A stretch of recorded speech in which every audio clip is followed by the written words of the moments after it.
Bueno, mi nombre es Federico Orgon, egresé el año pasado de Colegio Este como técnico en producción animal. Y bueno, en febrero me presentaron la oportunidad de armar el taller este como parte de lo que es la jornada esta de este día. Me propusieron presentar la tecnología de inseminación artificial y la sincronización de cero de acuerdo a la experiencia que nosotros tuvimos como institución educativa a base de un proyecto que armamos con nuestro compañero Educa Más el año pasado. Y bueno, lo armé y lo preparé basándome básicamente en tres aspectos. En una parte más bien teórica, presentando en grandes rasgos lo que es la inseminación artificial y la sincronización con hormonas, la parte práctica y en concreto lo que es, las ventajas y desventajas, y bueno, cómo poder aplicar esta tecnología en una escuela, ¿no? ¿Qué posibilidades hay? ¿Qué ideas pueden llegar a surgir? ¿Qué proyectos se pueden armar? Tomando como ejemplo lo que pudimos hacer el año pasado. Así que es más bien superficial y para llevarse un par de conceptos. No sé si alguno está enterado del tema, sabe sobre inseminación, sincronización. Nadie, alguna producción animal que... No, sí, bueno, yo soy veterinaria. Voy inclusive la ovulación del animal, no respetar el tiempo biológico del mismo, sino que vos le pones las hormonas, que son las responsables del ciclo central de la vaca en este caso, y después vos les haces la inseminación artificial con el tema. No me va a dejar mentir entonces. No, básicamente, hablando un poco de la parte teórica a la cual yo quiero introducir, la biotecnología animal se introduce más que nada como motor o proceso dinámico o aquello que le da evolución a la biotecnología, en este caso biotecnología animal, es darle un poco de dinamismo y evolución a lo que es la producción ganadera. Y en una ganadería que cada vez se precisa más y va hacia un camino de ganadería de precisión. Siempre se habla de agricultura de precisión y de todo lo que es ese paquete tecnológico. Hoy en día cada vez se escucha más lo que es ganadería de precisión y todo lo que eso conlleva. Herramientas como es la inseminación artificial, la sincronización, son biotecnologías aplicados a procesos productivos animales que vayan encaminando la eficiencia productiva hacia una ganadería de precisión, ¿no?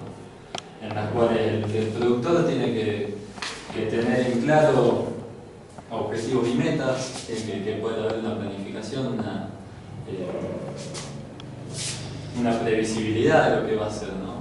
Poder asentar bases y mirar hacia un futuro, planificar todo lo que se va a hacer y bueno, llevar controles y hacer un análisis final de lo que quiere lograr, ¿no? Entonces, en este caso la inseminación viene a dar una herramienta y una oportunidad muy interesante hacia ese camino.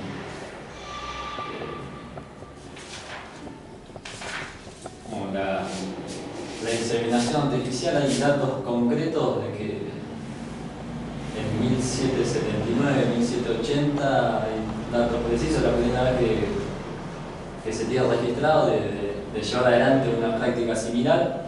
Se da en Italia, un médico veterinario intenta hacer un proceso similar de inseminación en una de sus mascotas en una perra.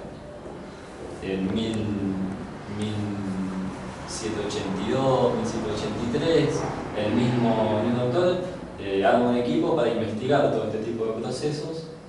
Y bueno, eso es lo que data históricamente fehacientemente el nacimiento de lo que es la inseminación. Después ya nos vamos el nacimiento de algo más bien productivo, la aplicación productiva a 1900, 1907, donde se empiezan a formar en gran cantidad inseminadores y a desarrollar la práctica más bien productiva.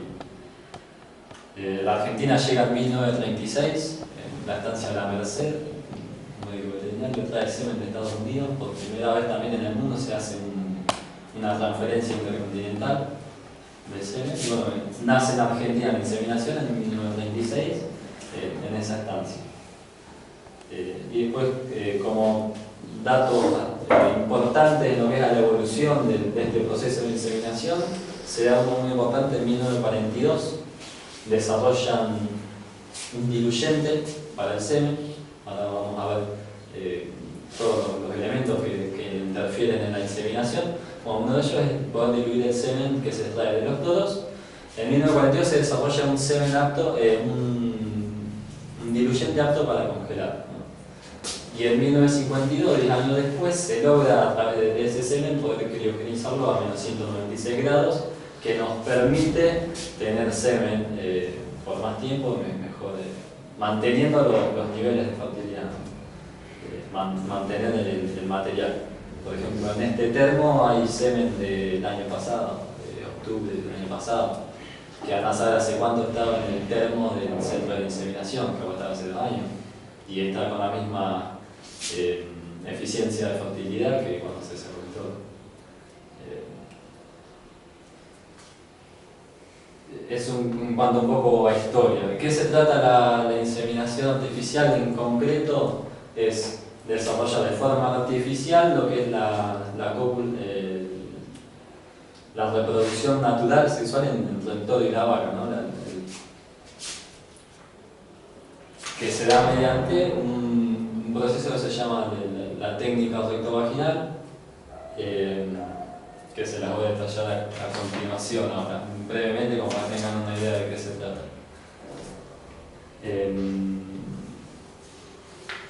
Y bueno, y como el taller se trata de inseminación artificial a tiempo fijo son protocolos de sincronización de celo. La sincronización de celo, resumidamente, es a través de hormonas manipular el ciclo estral de la vaca para que en un momento determinado que nosotros elegimos haya una ovulación en conjunto del rodeo, ¿no? Entonces, a través de hormonas que básicamente son la progesterona, la prostaglandina, el GnRH y algunas más secundarias, se desarrollaron infinidad de protocolos, al cual algunos le conviene más uno, al cual más le conviene otro, otros tienen más o menos eficiencia. Y bueno, es lo que se llama sincronización de celo.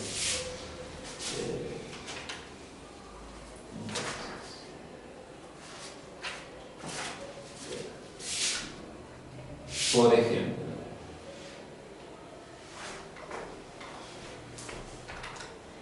nosotros en el proyecto que lo voy a presentar después a continuación, desarrollamos un protocolo de sincronización de celo con progesterona, que ahora les voy a mostrar más o menos cómo actúa. Ciclo estral de la vaca, compuesto por diferentes momentos bien diferenciados, más que nada por las concentraciones de diferentes hormonas. Lo que nosotros hacemos, por ejemplo, en el protocolo que elegimos a base de progesterona es con dispositivos como estos, que son dispositivos intravaginales, tienen progesterona. Estos dispositivos se lo colocan unas 7 a 8 días en el interior de la vagina de la vaca y simulan esta curva de progesterona, como está en su pico. Entonces, los dispositivos generan esto, acompañados de, en este caso, de prostaglandina y estradiol, que generan, por ejemplo, en este caso acá, este tipo de crestas que hacen el desarrollo, la generación de las ondas foliculares. Las ondas foliculares lo que hacen es ir desarrollando el óvulo, ¿no? El óvulo. Entonces, por ejemplo, concretamente lo que hicimos nosotros, o el protocolo, lo que nos decía hacer era colocar en el día 1 o 0 el dispositivo, sería acá, junto con la progesterona, la prostaglandina y el estradiol para generar las ondas foliculares. a la semana o a los 7 días, en el día 17, sería el ciclo total de la vaca, se retira el dispositivo. Nosotros estamos sacando la progesterona, donde cae la progesterona. Simulamos artificialmente con hormonas sintéticas lo que naturalmente produce o fisiológicamente en la vaca, ¿no? Y con inyecciones de estradiol entramos en la parte del estro o celo y finalmente en la ovulación, en el día 0. Eso básicamente resumido lo que es la sincronización. Y después la inseminación, que es una técnica que está muy asociada. Después vamos a ver por qué, las ventajas y las desventajas y las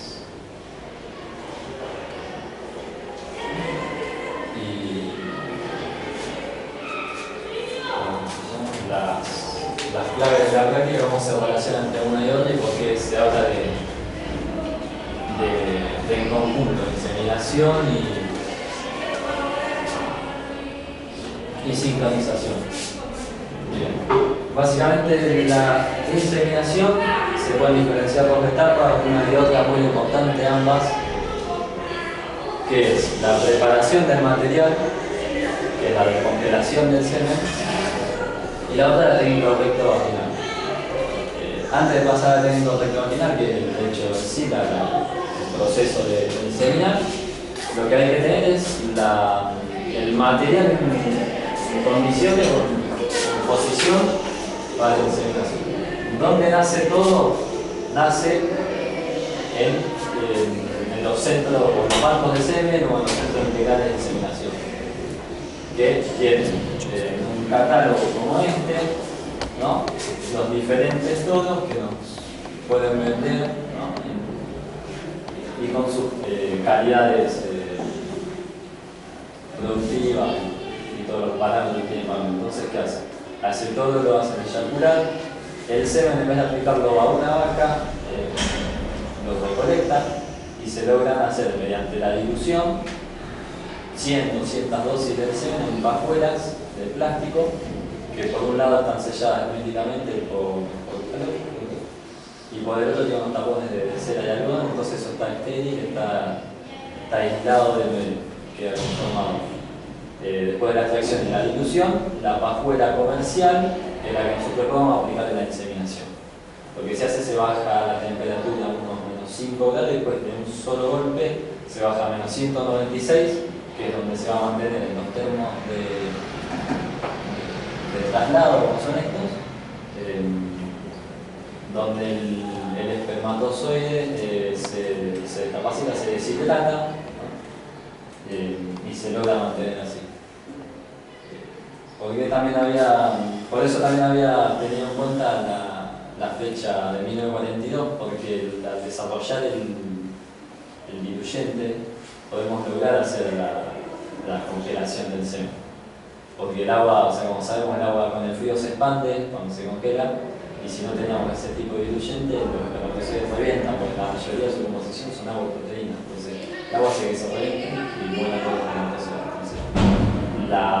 El desarrollo de ese diluyente hizo de que la inseminación pueda extenderse a este tipo de movimiento, de poder conservar el semen y todo el tiempo que sea, ¿no? Nos da esa facilidad. Bien. Eso es la congelación, cómo se prepara el material que vamos a usar ahora. Cómo se hace la descongelación, cómo se vuelve a capacitar esos espermatozoides para que después puedan fecundar el óvulo. Son 3 pasos sencillos, que es uno, la identificación en el termo del material que vamos a usar. Por eso también es importante ser ordenado, ¿no? De tener en cada canastillo la clasificación del semen que vamos a tener, que vamos a usar. Entonces, después viene el descongelado en sí y después el armado de la insemineta, ¿no? Para que tengan una idea de cómo es el termo interiormente. Bien. Entonces nos parece muy aparatoso, así, muy rústico, pero es muy delicado. ¿Por qué? Si bien tiene una culata exterior que parece rústica, de metal, fuerte, es como cualquier termo que usamos para el mate. Vos al mate lo golpeás y se rompe. Esto es básicamente igual. tiene un doble fondo, es como si fueran dos tachos juntos, ¿no? Donde está en un vacío con capa aislante, donde en el interior se encuentran los canastillos y el nitrógeno líquido, ¿no? Y por lo único que está sujeto el interior a la estructura exterior es por el cuello. O sea, está básicamente sujeto acá del cuello y el resto está casi balanceado. Está sujeto por algunos, o sea, lo sostienen por los costados y por abajo, pero no dejan de ser sostenibles, que con cualquier golpe podemos dañar el material. Entonces, detalles a tener en cuenta: manejar con cuidado los elementos, el mantenimiento del termo, los niveles de nitrógeno. En el termo nos encontramos a una temperatura de menos 196 a la altura del tacho. A la altura del cuello asciende a unos menos 20 grados y a la altura de la boca nos encontramos a pocos grados, a 0 grados, a menos 5. Si nosotros dejamos descender los niveles de nitrógeno, la temperatura interior del tacho va a aumentar y no se va a mantener en las condiciones ideales. Ahora, ¿por qué es importante? Hay tres factores que afectan la vitalidad de los espermatozoides del semen. O hay tres factores que matan a los espermatozoides, ¿no? Que es, en primer lugar, el agua. El agua es el factor más espermicida. El segundo son los cambios de temperatura. Y el tercero es la luz. La luz solar, entre otros, los principales son esos tres. Entonces, si nosotros descuidamos los niveles de nitrógeno, ahora vamos a ver el proceso de armado, estamos matando espermatozoides, futuros posibles fecundadores, ¿no? Entonces, con eso directamente baja la fertilidad del semen que tenemos. Entonces, para descongelar, básicamente es seleccionar rápidamente el semen, que si lo tenemos isomas ordenados identificado, son 2 segundos. Se saca con una pincita y se tira al agua, que tiene que estar a 35 grados centígrados, que es la temperatura ideal de capacitación o de descongelamiento. Tiene que estar unos 40 segundos como mínimo, donde tenemos que tener cuidado de que la variación de la temperatura sea la mínima posible, no tiene que haber variación. Si depositamos el semen a 35 grados, que esté hasta que lo saquemos a 35 grados. Pues las variaciones de temperatura se tienen que mantener espermatozoides. Y ahora bien, y tener a mano todos los materiales para armar, ¿no? La insemineta. Que en sí, la insemineta, la vaina, el semen que lo tenemos en el tacho, cortador de pajuela, papel para secar la pajuela. Entonces, previamente desinfectar la insemineta y los materiales que vamos a utilizar, porque después vamos a ver en la recta vaginal que vamos hasta un lugar que está limpio, que está estéril en la anatomía de la vaca. Entonces nosotros tenemos que ir a un lugar como ese con materiales que estén inóculos, ¿no? Porque podemos producir enfermedades. Entonces básicamente sacamos el semen, la pajuela, la descongelamos. Una vez que la descongelamos, la secamos bien, cortamos el sello, lo mandamos rápidamente al eje principal de la insemineta.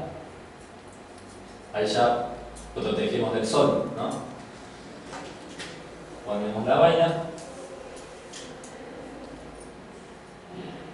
queda en esta parte así más o menos la pajuela, ¿no? El tamaño del émbolo. Pero el émbolo lo que hace es, al momento de llegar al eyaculado, ¿no? en la inseminación, empuja los taponcitos y vas largando el semen por la punta.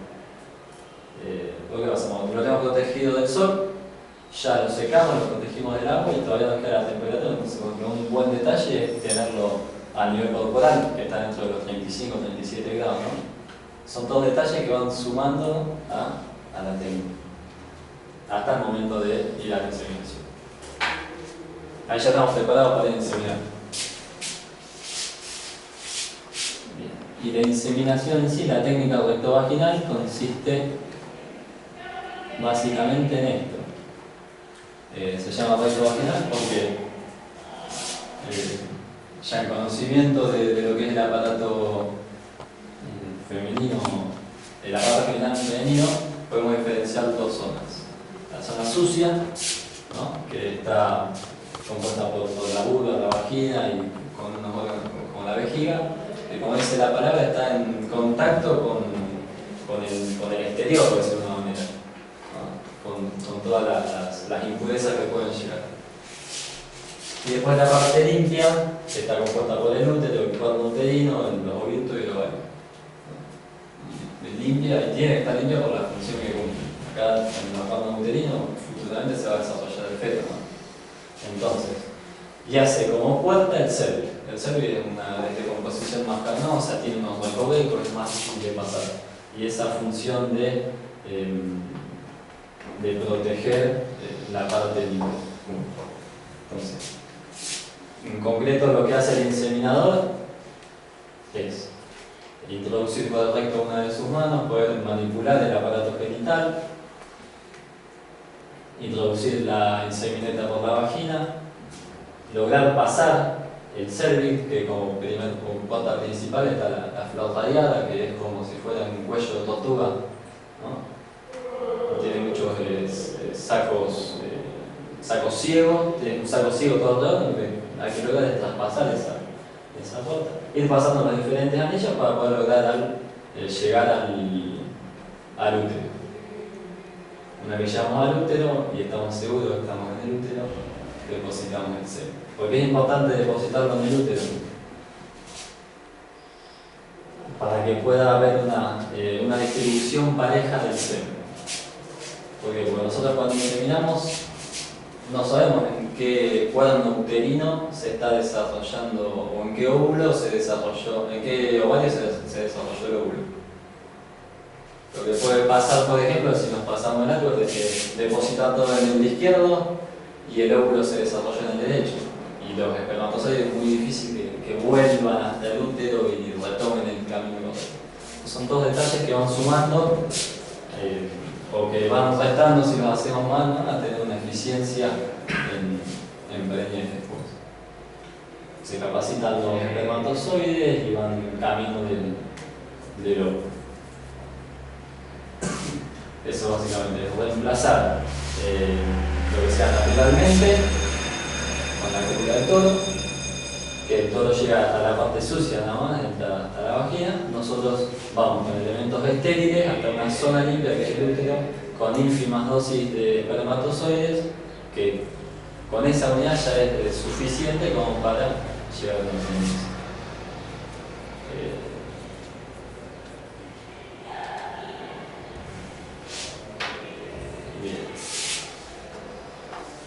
Ventajas y desventajas de la práctica, y por ahí las claves.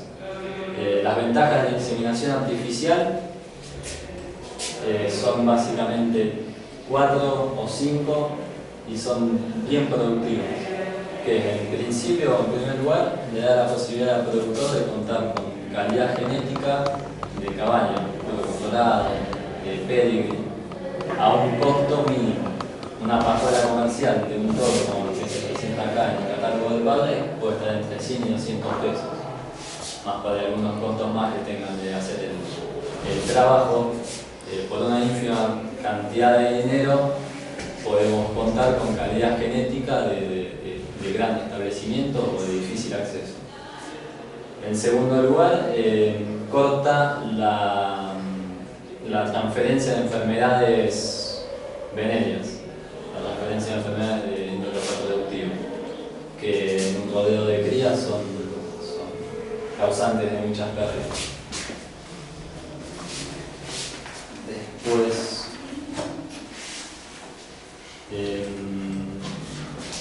bueno, esto que decía de que por cada eyaculado se pueden sacar de 100 a 200 dosis, hace optimizar el funcionamiento de un semental con lo que se pone en los catálogos. Estamos aprovechando un toro para 200 vacas y todas sus características y su potencial genético, ¿no? Y hace que tengamos un rodeo también más parejo. Y así como están las ventajas, están las desventajas también.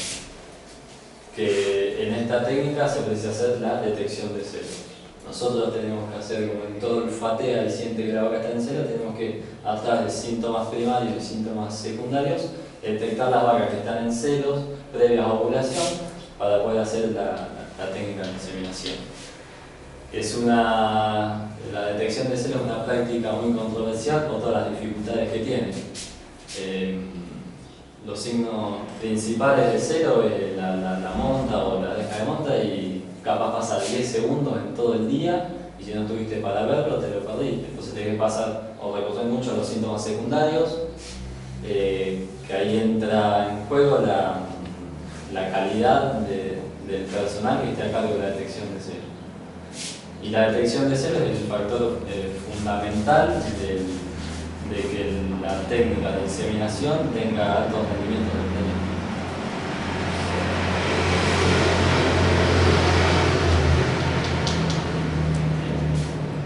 Básicamente esa es la principal. Que la sincronización de celos viene a solucionar ese problema.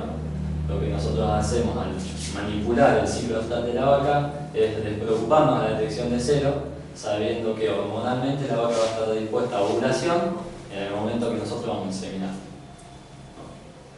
Como ventaja. Ahora, como desventaja es de que hacer un relojito, al estar calendarizado, al poner una fecha de inseminación, la tenemos que hacer sí o sí, llueve, truene, caiga un rayo de punta, porque si no toda la inversión que hicimos en sincronizar esos animales se pierde. Es una única oportunidad, nos preparamos para eso.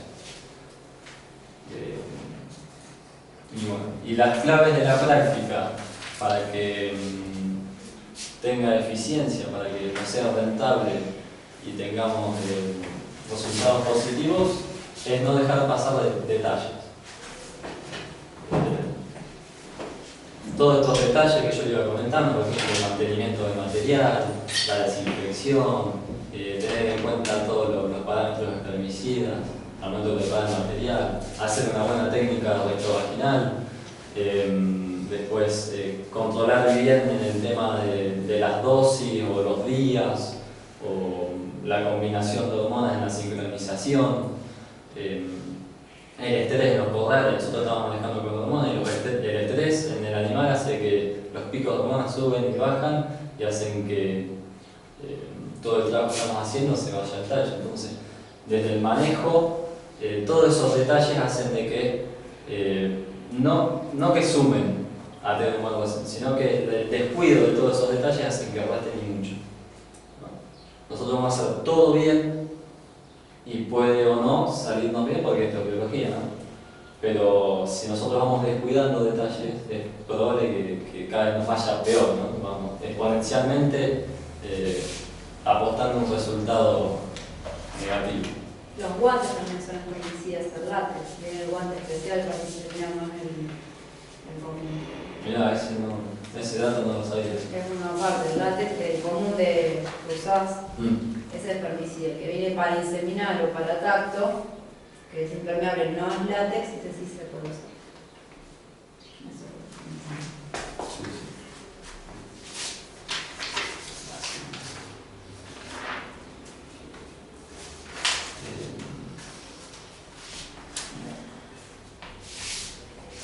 Eso era más o menos la parte teórica, práctica, una visión general de lo que es la técnica y lo que es la tecnología. Esta es una de las tantas tecnologías que se van aplicando, o biotecnología animal, que se van desarrollando en el mundo. Y es la más conocida o la que se usa en las producciones. Inseminación artificial, sincronización de celos. Se puede llegar hay otras tecnologías como la siembra de embriones, buscar vacas receptivas de embriones de calidad superior genética, y fertilización in vitro, desarrollo de hormonas a través de la modificación genética de las células animales. El semen sexado también. El semen sexado, la clonación como práctica punta de lo que es la biotecnología animal. Y bueno, y la segunda parte que yo me había planteado era cómo aplicar este tipo de tecnología en un entorno formativo, en una institución agraria, cómo presentarlo a los chicos. Y para eso voy a tomar de ejemplo el proyecto que armamos el año pasado, acá, que es el siguiente.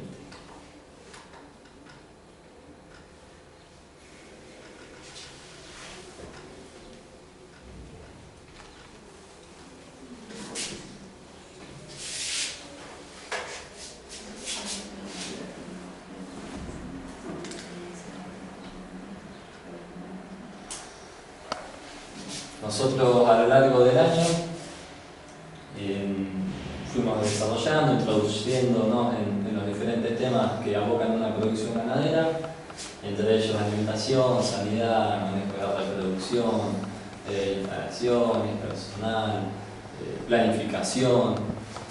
Y bueno, y a fin de año, luego de unas pasantías, nosotros hicimos pasantías en el centro de inseminación integral que tenemos acá a unos pasos, y hicimos un curso de inseminación. Nos propusieron la idea de inseminar unas vacas acá, llevar a la práctica un poco lo que habíamos visto. Nosotros elaborando la apuesta, escuchando algunas cosas que había que hacer, algo introductivo en la producción ganadera en el colegio, estaba hablando de la reposición, de que el año pasado tenían problemas con mitosis del parto, que tenían problemas con los toros para iniciar las varillonas. Entonces les doblamos la apuesta con mi compañero de clase y le dijimos, ¿por qué no hacemos inseminación artificial en la reposición? Hagamos un buen proyecto, ponemos en práctica lo que vimos, y por qué no también armar un protocolo de sincronización para hacer un poco más eficiente el tema de los cálculos en corrales y que lo podamos llevar adelante. Entonces lo que hicimos fue desarrollar el proyecto teniendo en cuenta la reposición que había que lograr, una reposición del 20%, teníamos que llegar a 70 a 75 vaquillones. Repasamos los conceptos de reposición, ¿no? Fuimos tocando diferentes temas. Y bueno, ahí es donde salieron las problemáticas, que la distosia del parto principalmente.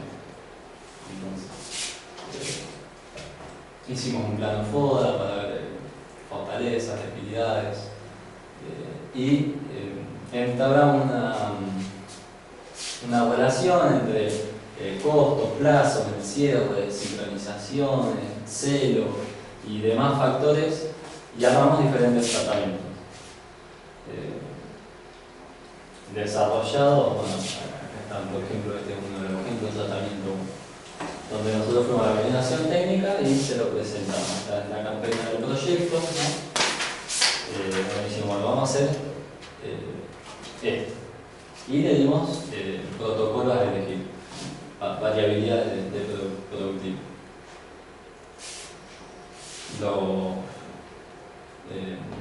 Lo pusimos en calendario, lo planificamos, ¿no? Y fuimos a realizar el trabajo.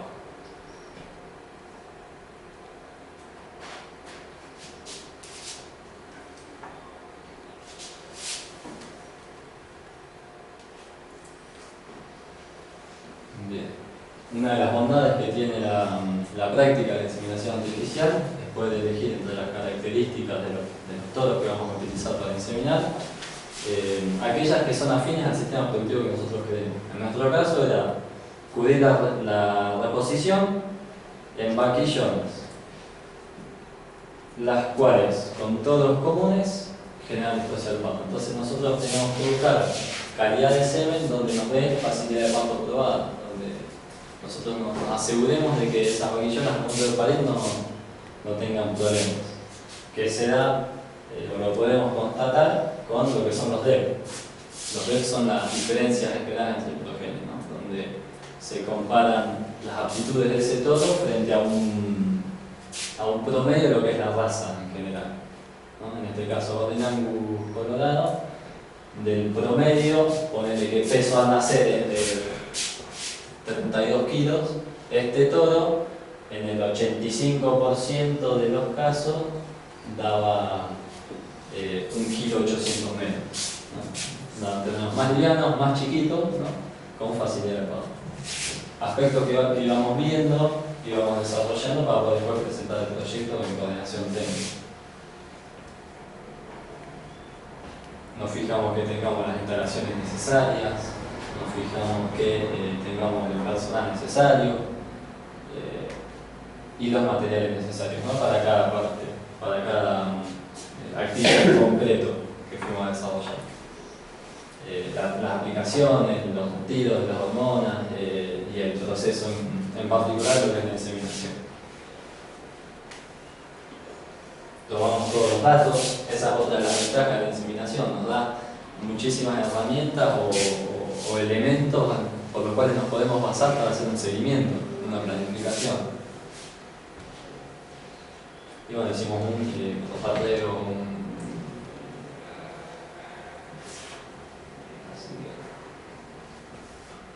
nosotros buscábamos una innovación productiva, aplicar tecnología a la producción, desarrollo genético, que es una de las bondades de la práctica de inseminación, a lo que nos permite hacer. Y bueno, básicamente mejorar el manejo de la producción, que tenía esa problemática, además de la distosia del parto, de que estaba muy extensa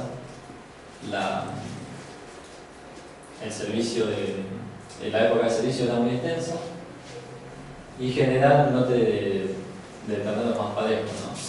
Que bueno, entre las ventajas que podemos encontrar en el uso de IATF consecutivamente, año tras año, es una cabeza de parición cada vez más grande. Porque nosotros concentramos gran cantidad para una inseminación, que si de esas vacas que andamos entre un 40 y un 60% de preñez en lo que es IATF, ya tenemos la mitad de las vacas preñadas ya en el primer servicio, ¿no? Entonces ya logramos que la mitad del lote nazca en las primeras fechas, agregamos la cabeza de aparición.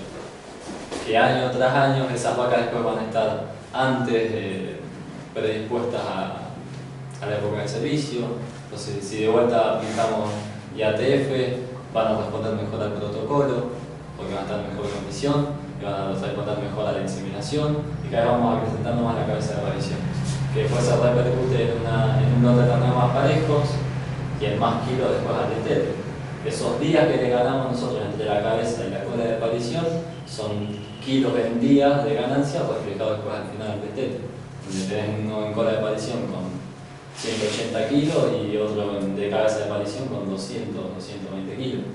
Son 20 o 30 kilos más que son plata, ¿no? Y volcándolo a un proceso, a un balance económico, es donde vos objetivizás la amortización de la inversión que hiciste. Dejar de ver por ahí, por ejemplo, el proceso de inseminación como un gasto de poner plata para poder inseminar y decir, bueno, ¿cuánto recupero? Y bueno, una de las cosas es, por ejemplo, en tener más cabeza de aparición y más kilos de destete, ¿no?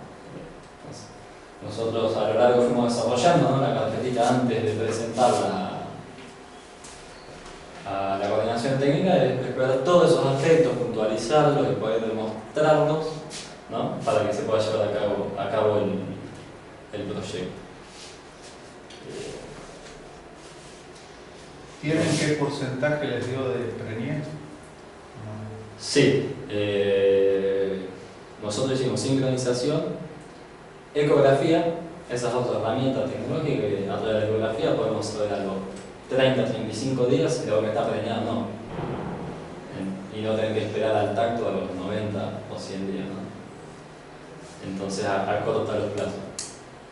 Entonces nosotros con la ecografía sabíamos cuáles estaban vacías y cuáles estaban preñadas. Las que estaban vacías le hacíamos resincronización y le volvíamos a hacer inseminación.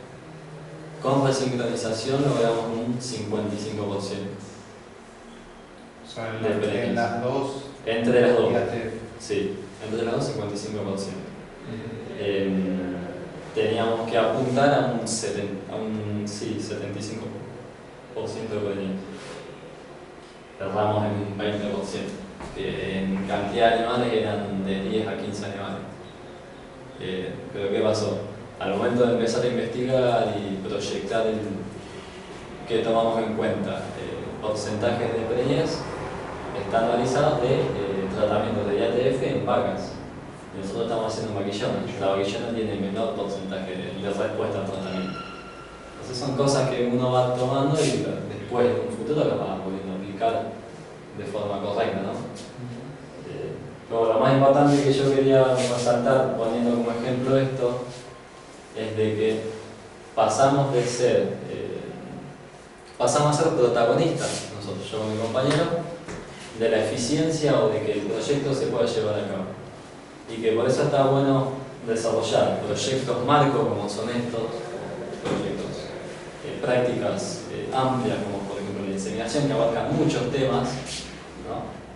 Presentarlos arriba de la mesa a los jóvenes y decirles, muchachos, podemos hacer esto, ¿no? Y bueno, yo creo que cada uno desde su impronta o desde sus intereses, cómo poder llevarlo lo más eficiente posible, hacerlo responsable y desde la motivación, ¿no? Generar cosas como estas. Desde la motivación, no desde la parte de decir, no, vos tenés que saber esto, tenés que saber esto, tenés que saber lo otro. Sino invitarlo a decir, bueno, tenemos que lograr un proyecto como este. Si lo podemos llevar a un plano práctico y llevarlo a cabo bien, y si no, que quede. Por ejemplo, la experiencia la tuvimos.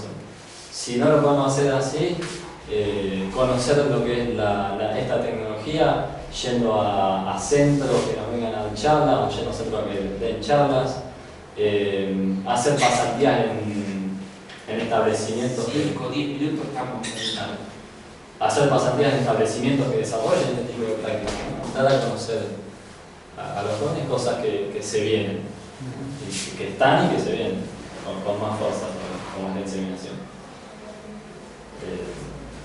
De hecho, bueno, más o menos traté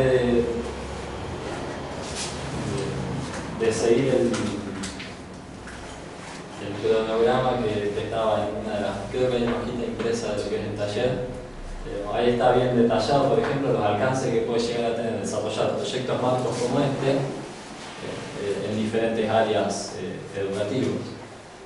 Si bien yo, por ejemplo, que me gusta el tema de la estadística, planificación, me enfoqué con el tema de la eficiencia que podía llegar a tener el protocolo, cuántos animales íbamos a precisar, cuántos animales teníamos que llegar, el tema de la amortización. Mi compañero le gustaba más la parte técnica y se encargó de estudiarse bien toda la parte de anatomía y fisiología, cómo hacer bien la técnica recta vaginal, ¿no? Entonces cada uno desde el interés que tuvo lo fue abordando y fue profundizando en lo que a uno le interesaba, pero no por eso yo, por ejemplo, dejé de descuidar todos los aspectos que se necesitan para poder llevar a cabo el proyecto. Manejo de la alimentación y la sanidad, el tema de la planificación, el tema de, bueno, la parte de anatomía y fisiología también, porque si yo me aboco solamente a lo que es planificación, todo el resto no lo entiendo y no sé a qué estoy planificando. Entonces, armar proyectos como estos me da la posibilidad de encarar con ganas la apertura de conocimientos desde el interés y subjetivamente ir aprendiendo las otras cosas que por ahí si era por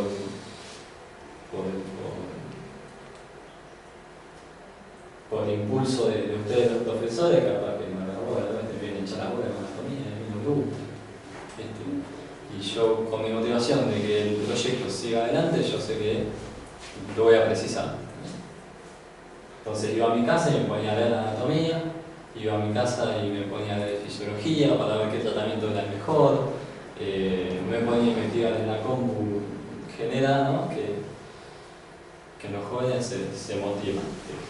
Es importantísimo para que entren los conceptos, a no hacer oír solo. Despertar el interés. Claro, si no te dicen, ¿para qué me siguen? ¿Qué me así? Te van a aplicar. Claro. Y bueno, y ver por ahí uno como promotor de tipo de proyectos así, la forma de llevarlo a cabo. Nosotros tenemos la posibilidad de hacerlo en forma práctica, ¿no? Pero bueno, esto de decir, bueno, lo hacemos hipotéticamente, nosotros lo hicimos hipotéticamente y después si era factible o no, lo pudimos hacer. Ahora, mientras tanto, si no se iba a poder hacer, es un trabajo y toda la planificación está. Todo lo que expliqué, más todo lo que dejé de explicar, porque me iba a traer en una hora, lo tengo aprendido, lo hubiéramos hecho o no en la práctica. Los recursos ya los tenía. Sí. ¿Cómo es tu nombre? Federico. Federico. ¿Y el proyecto lo hacen con algún tutor o ustedes dos entre los compañeros nomás? ¿Cómo te lo evaluaban para decir si lo puedes llevar adelante? Y nosotros sí. Yo tengo prohibida la palabra, pero la pregunta tendría que contestarla yo. Sí, nosotros, yo soy profesor de una parte de ganadería animal. Y sí, lo acompañamos, pero le tiramos más que nada los elementos. Tuvimos una muy buena colaboración del CIADO. Hay los chicos del CIADO, principalmente Mauro Berreta, que algunos se lo conozcan, de una mano bárbara, y él hizo varias pasantías, anduvo en Campo Grande trabajando y eso ayudó mucho. Y después lo que tiene el colegio, que por ahí no puede tener todo. Pero bien. Y la tercera pata está con personajes así, que generalmente tenemos que asumir que los lleva a la universidad, ¿no? Siempre los mejores chicos se los lleva a la universidad. Obviamente se dio por quedarse un año más y bueno, sí, un poco tutor fuimos nosotros, pero te digo que investigamos mucho ellos. Tratamos de no darle nada graficado, así que y salió bastante bien. Ahí vieron unas vacas, porque teníamos idea también de hacer vacas, pero se nos cayeron de estado las vacas, porque teníamos, por cuestiones de clima no pudimos cosechar el maíz a tiempo, las sacamos a palo de un cartón y después cosecharon en agosto y recién en agosto, porque generalmente las vacas hacen un periodo restrictivo de gestación en los pastoreos de verano o rastrojos diferidos. Y en este caso soñábamos con el maíz, pero lo cosechamos a fines de agosto, así que las vacas llegaron medio mal por eso. Y cuando fueron a ver si podían hacer algunas vacas también, no pudimos. Hicieron igual, hicimos algunas 20 y pico vacas, porque por ahí nos gusta la vaca. A mí personalmente, soy un poco viejo porfiado, pero la ternera, ni hablar si vas a dejar un torito de facilidad de parto, no me convence tanto como un toro convencional. Siempre se achica un poquito, se nos ha ido achicando el modelo del colegio, por eso queríamos hacer una vaca, pero no pudimos. Pero sí lo acompañamos un poquito y salió. Sí.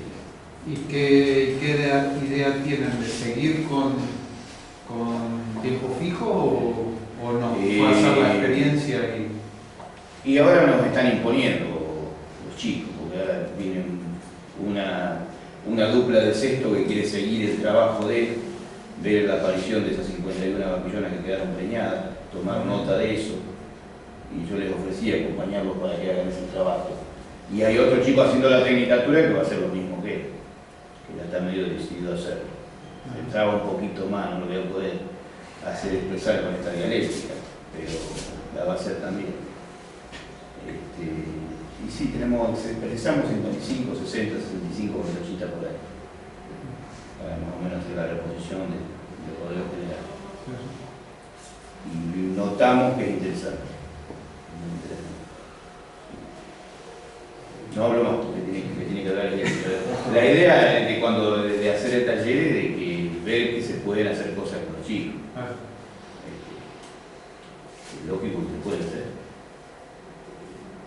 Sí, asesoramiento técnico, bueno, como había dicho, hicimos el curso de inseminación, entonces ya la introducción de la anatomía y fisiología la vimos un poco ahí, la seguimos asentando cada uno acá en el aula, y la parte de lo que es la técnica en sí, de protocolos de sincronización, la desarrollamos mucho en las pasantías que hicimos en el Centro Integral de Inseminación. Fuimos a 5 o 6 establecimientos que realizaron, no sé, habíamos realizado 800 IATF. entonces ya la práctica la teníamos y nos animamos a hacerlo solos, que así todo podíamos haber hecho el proyecto y los trabajos, el personal capacitado para hacerlo, lo contratamos, lo pones como parte de gasto. Pero bueno, la planificación y todo eso mismo un poco de la mano de las pasantías, de que hicimos el curso y bueno, el asesoramiento acá de los profesores y la parte técnica, y bueno, con los insumos que contábamos.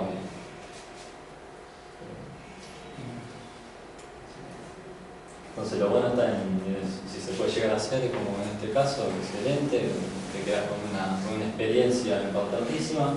Si no, poder desarrollar proyectos como estos que quedan en el hipotético también. Y si no, bueno, poder introducirlo, aunque sea una semana, no sé, en una pasantía, o vas un día en el momento, por ejemplo, como esto, vas un día para ver cuando colocan los dispositivos, vas un día para ver cuando los retiran y vas un día cuando ves la inseminación. Y después le pedís las planillas al tutor, ponele, mira, entonces, generalmente podés, desde diferentes aspectos, entrar a un proyecto como esto, ¿no? Y en el aula después desarrollarlo.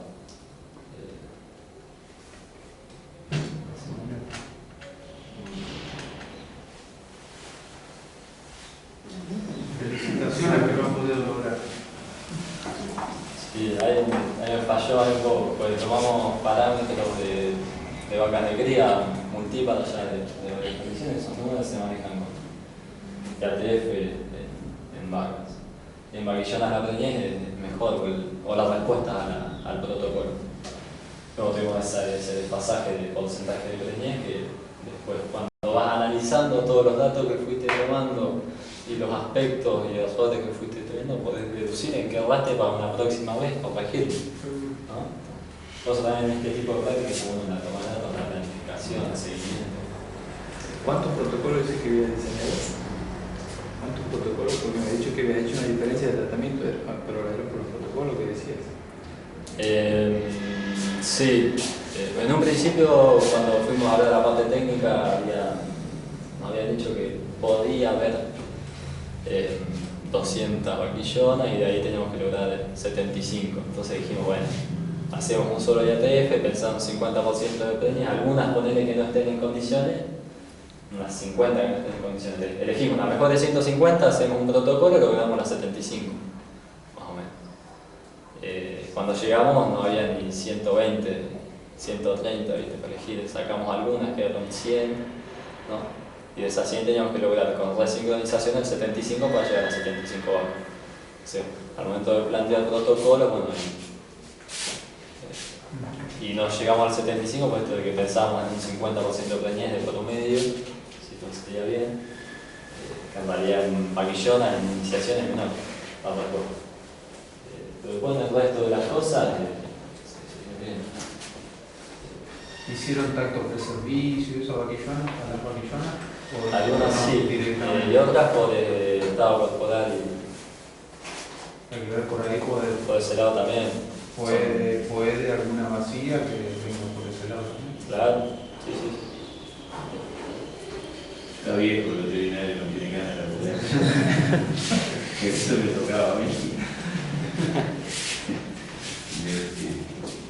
No, pero es bueno saberlo porque ese porcentaje de vacía, si no tenía el... Sí, pero hicimos Hicimos, a las que estaban muy dudosas, algo así. Pues había un lotecito grande que eran cabezas de partición ya anteriores que estaban, tenían capaz de 17, 18 meses. Y esto de que estaba tan amplio el periodo de servicio, teníamos vacas de entre 15 y 14 meses y otras de 18. Entonces, un grueso que más o menos estaba bien y a las que estaban chicos era como para llegar a los 100, 105 animales para poder a esas sí. ¿Y en qué fecha hicieron la IATF? Tenía los primeros días de abril, porque nos atrasamos unos días por los corrales. No, por eso puede ser una causa también que haga alteración. Por más que vos le des hormonas, puede ser que también que en estas fechas. Sí, había muchísimo barro y se muevan. Se hizo protocolo. Como bien decía, todo influye. Sí. Condiciones climáticas, Sí, calor, humedad. Noviembre y diciembre 2016. Sí, creo que, no sé si no era el 6 de noviembre. Sí, fue la primera semana. 7 días. Sí, al 10 se inseminó, creo. 5 o 6 se hizo la ecografía de diciembre. Y mientras después se hizo la resincronización y a la semana de vuelta se volvió a inseminar las vacinas. De hecho, en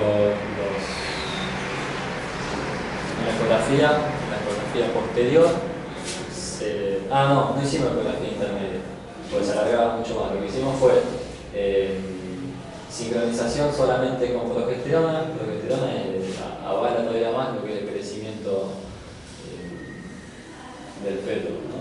La hormona que libera el cuerpo lúteo en presencia, ¿no?, de gestación.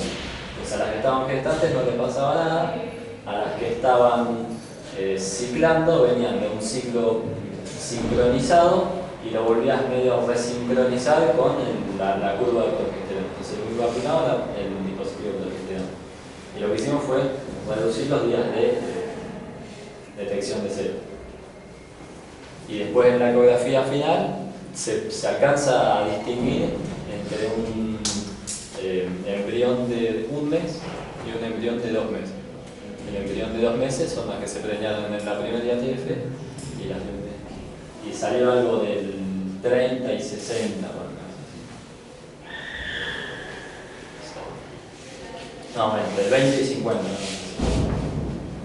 Al principio fue un 20% de preñez, que había de 2 meses de gestación, y ya después de las que quedaban, que se volvieron a inseminar, o sea, de las que se detectaron a celo, se preñó el 50%. Se ve que había muchas que no estaban ciclando, que el protocolo hizo que se pongan en esto, y con la resincronización lo logramos después la inseminación. La toma de datos hace eso que podemos dilucidar eso. Así nos estamos riendo. Sí, ya.